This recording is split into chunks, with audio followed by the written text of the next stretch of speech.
I've been talking about the challenges that ChatGPT presents in the writing classroom, arguing that those challenges are best met by viewing them through the lens of ethics.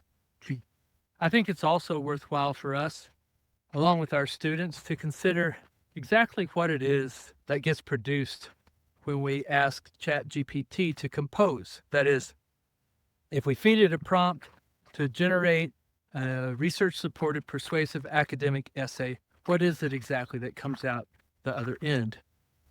As I've said before, the value in student writing is in the process and not the product.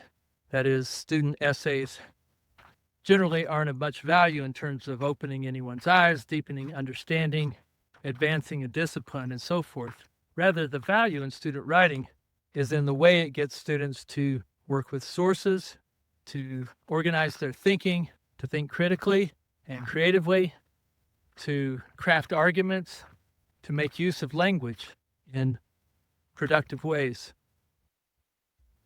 With a ChatGPT-generated essay, there is no process, and so it carries none of that value. And for that matter, it doesn't deepen anyone's understanding either. And so a ChatGPT-generated essay has no value either as product or as process. We might be impressed with the way that it can mimic the text generated by people, the way we'd be impressed by a dog that can walk on two legs like a person. But in both cases, there's little practical value to it. The value of AI-generated text is in the labor that it saves, sparing people the work of composing.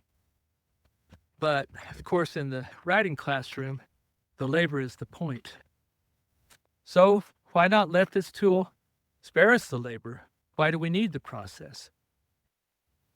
Well, the text generated by ChatGPT is clear and organized and coherent, but it also tends to be bland and canned and uninspired.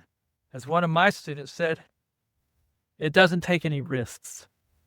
It's lacking the messy imprint of an active human mind. I prompted ChatGPT to generate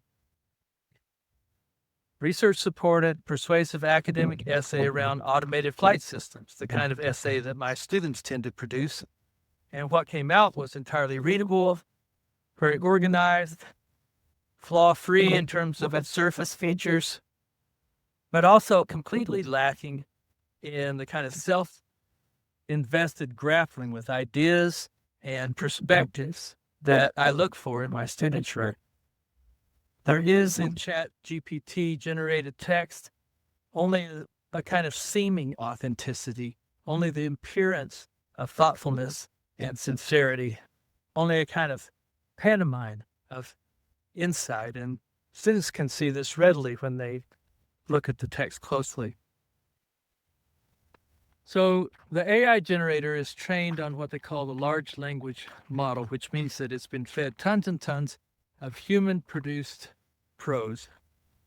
What it spits out then is a kind of average of all that language, and thus it tends to reproduce mostly the rote, unthinking habits that people fall into when they write, the cliched gestures and structures that substitute for actual meaning.